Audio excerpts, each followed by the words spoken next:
Hi, I'm Shaka Hislop, and you're here at Extra Time TV.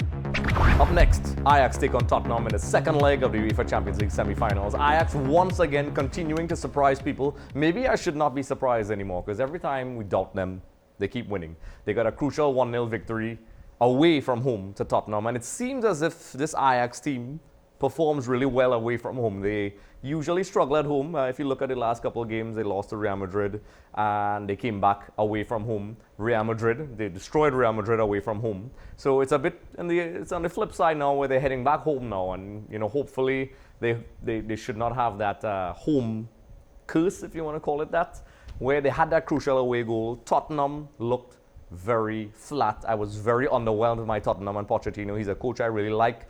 Ironically, Pochettino is from the school of Bielsa, which is a variation of Cruyff.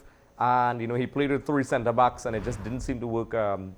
Tagliafico and the back four seemed to really exploit them. And this Ajax team looks very composed. Kevon and I said this. The technical ability of these guys is just astounding, and it gives you flashbacks to the Ajax teams of the 90s with Patrick Kluivert and all these guys, that amazing dream team that Ajax had. And it's wonderful for neutrals of the game. It's really a pleasure to see Ajax play, because these guys are not a wealthy club like the PSGs, the Manchester Uniteds. Pretty much every club in Europe right now that's doing well usually has a large amount of financial backing. This is a very modest club run by former stars like Mark Overmars and so on. And Kevon even asked this question, are these guys having an impact? And I would definitely say a solid yes.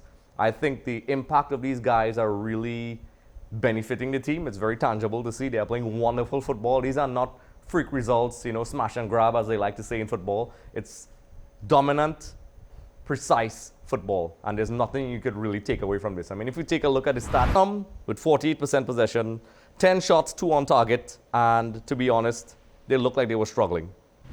No Kane, no Song. They looked like they were devoid of ideas. I was very underwhelmed by their performance, because I was really excited to see this matchup, because Pochettino has that high pressing style, very similar to Ajax. As I said before, the Cruyff/Bielsa style. It was very exciting to watch. And the similarities between all these teams, especially up until Manchester City was knocked out, it was exciting for fans of this style of football. But unfortunately, Pochettino got his tactics wrong, it seems. The back four of Ajax seemed to really stretch that Tottenham backline. They were creating spaces. The middle seemed to be dominated completely. Tadic looks like a superstar now. I mean, he left the EPL recently, and he looks the part. I will not be surprised if some big club chases after him. I'll definitely be shocked. But Tadic is definitely a player that I really admire. Tagliafico is a guy who I really think, I think he signed a 1-year extension. I think he's going to be crucial in the second leg. His experience, his ability to handle the pace on the wings and also make attacking runs was very impressive to me.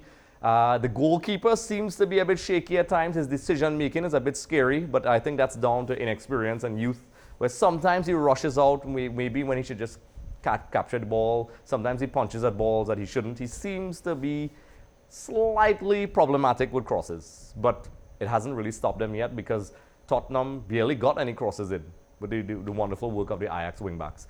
Pochettino heading to Amsterdam now will have a lot of work to do, because Ajax are under no pressure. These guys are just giant slayers. They are performing at a very high level, and Pochettino plays a particular style of play. He's going to have to get goals, very much like the Liverpool game. Ajax are at home. As I said at the beginning of this video, Ajax seems to do better away from home, but they're probably hoping this time around that they just get it done and dusted. Tottenham are going to come all guns blazing. They play with that high-pressure style football. Song is going to return. He was definitely missed, because he's a very dynamic, strong player. We were singing his praises last week when Kevon and I were talking about him. Unfortunately, he missed the first leg, but he is a guy that can prove to be very problematic if he does start, which he will. So I think Pochettino, honestly, they didn't show anything to impress me in that first leg, and they are definitely going to have to try to get that midfield in order, add some strength, maybe switch to a back four, and contain the aggressive wing-back attacks from Ajax. Truthfully, I think Tottenham are going to get a goal, but I think Ajax are going to get that crucial goal as well. And I think Ajax are going to go to the final, and we're going to see history in the making, folks. Let me know what you think in the comment section below. Do you think we have been doubting Ajax all the way through, yet Ajax is going to go through now? We could argue and sit on the fence, and as I always say, the fence is a very painful place to sit. I don't like it.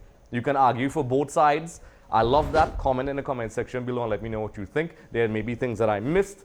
aspects of the team selection that I may have missed, you all could let me know what you think. What do you think Tottenham needs to do to get back in this tie and get to a historic final, which they haven't ever done? And they want to get their hands on a trophy. They're already out of the Premier League race. We all know this. So let me know, what does Tottenham need to do to get back in this tie? And what does Ajax need to do to stay in this tie and go all the way to the final and face probably Barcelona? So as I said before, let me know what you think in the comment section below. Don't forget to like and subscribe. Also, check out our videos at ESPN FC Shaka Hislop, where we speak about a lot of CONCACAF issues, the Gold Cup, the CONCACAF Nations League qualifiers. Also, we have a special segment where we discuss, in our new segment, Let's Ask the Ref, where we speak with a FIFA official referee and not some random guy. This guy has officiated at multiple World Cups, and we discuss various controversial issues. The most recent one, it's the penalty call that was not called against Barcelona in the last Champions League game from Matip of Liverpool. So with that being said, stay tuned. We'll be coming to you when the final arrives. Ronaldo decision validated. You keep it unscathed. It's always good fun.